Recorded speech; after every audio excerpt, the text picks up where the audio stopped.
Recorded Books presents an unabridged recording of Barchester Towers by Anthony Trollope, narrated by Margaret Hilton. This performance is copyrighted 1988 by Recorded Books Incorporated. There were many innovations in the world of printing between 1800 and 1900 that had important effects on the novel. The use of steel engraving, stereotypes, and mechanical presses completely altered the production process. The ability to produce large numbers of books rapidly demanded new marketing techniques. Circulating libraries, local bookstores, and cheap reprints of successful titles helped to establish and satisfy a new market of novel readers. Novel reading was widespread in England by the 1850s, and even the wealthy subscribed to the new lending libraries. Consequently, a novel's success or failure depended on the goodwill of these libraries. Successful novels of the day were amusing yet serious, domestic, somewhat prudish, and above all, long. Among those who achieved this success were Thackeray, Thomas Hardy, George Eliot, of course Charles Dickens, and Anthony Trollope. Trollope considered himself a craftsman, not a literary genius. He'd had a miserable childhood and had spent long hours alone and isolated, daydreaming vast adventures with himself as the hero. In later life, he took to writing as a money-making career, as had his mother Fanny, who had at the age of 50 begun turning out volumes in the hope of rescuing her family from crushing debt. Trollope himself instituted a set of highly disciplined writing practices that allowed him to create large quantities of efficiently produced pages. He woke so early he was at his desk by 5:30 a.m. in order to be finished his writing before dressing for breakfast.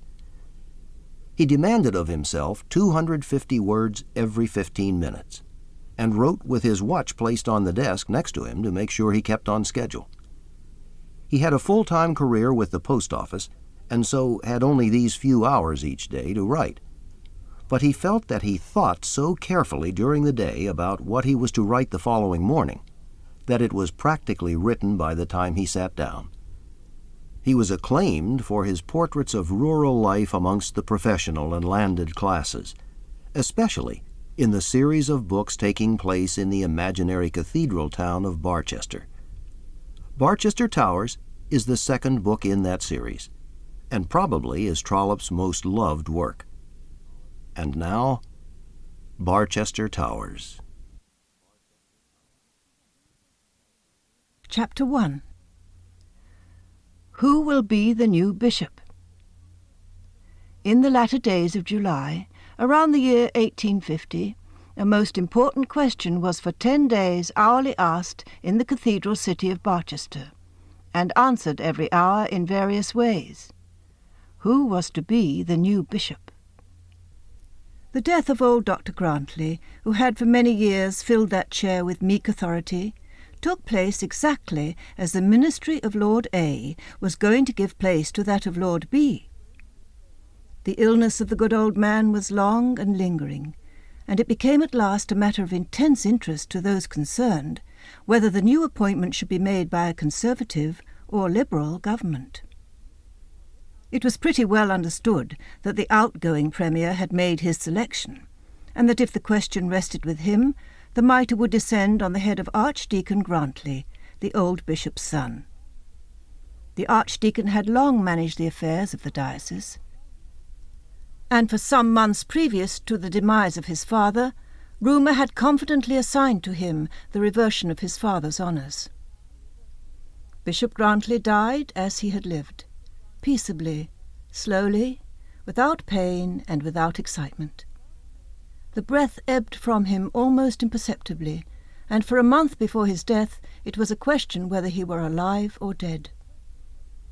A trying time was this for the Archdeacon, for whom was designed the reversion of his father's see by those who then had the giving away of episcopal thrones. I would not be understood to say that the Prime Minister had in so many words promised the bishopric to Dr. Grantley. He was too discreet a man for that. There is a proverb with reference to the killing of cats. And those who know anything, either of high or low government places, will be well aware that a promise may be made without positive words, and that an expectant may be put into the highest state of encouragement, though the great man on whose breath he hangs may have done no more than whisper that Mr. So-and-so is certainly a rising man. Such a whisper had been made, and was known by those who heard it to signify that the cures of the diocese of Barchester should not be taken out of the hands of the Archdeacon. The then Prime Minister was all in all at Oxford, and had lately passed a night at the house of the Master of Lazarus. Now the Master of Lazarus, which is, by the by, in many respects the most comfortable as well as the richest college at Oxford, was the Archdeacon's most intimate friend and most trusted counsellor. On the occasion of the Prime Minister's visit, Dr. Grantley was, of course, present, and the meeting was very gracious. On the following morning, Dr. Gwynne, the master, told the Archdeacon that in his opinion the thing was settled. At this time the bishop was quite on his last legs, but the ministry also were tottering. Dr. Grantley returned from Oxford, happy and elated, to resume his place in the palace and to continue to perform, for the father, the last duties of a son, which, to give him his due, he performed with more tender care than was to be expected from his usual somewhat worldly manners. A month since, the physicians had named 4 weeks as the outside period during which breath could be supported within the body of the dying man. At the end of the month, the physicians wondered, and named another fortnight. The old man lived on wine alone, but at the end of the fortnight he still lived, and the tidings of the fall of the ministry became more frequent. Sir Lambda Mu Nu and Sir Omicron Pi, the 2 great London doctors, now came down for the 5th time, and declared, shaking their learned heads, that another week of life was impossible. And as they sat down to lunch in the episcopal dining-room, whispered to the Archdeacon their own private knowledge that the ministry must fall within 5 days. The son returned to his father's room, and after administering with his own hands the sustaining modicum of Madeira, sat down by the bedside to calculate his chances. To keep listening to this audiobook, I've left you a link in the description so you can do it, at no cost thanks to Audible's 30-day free trial.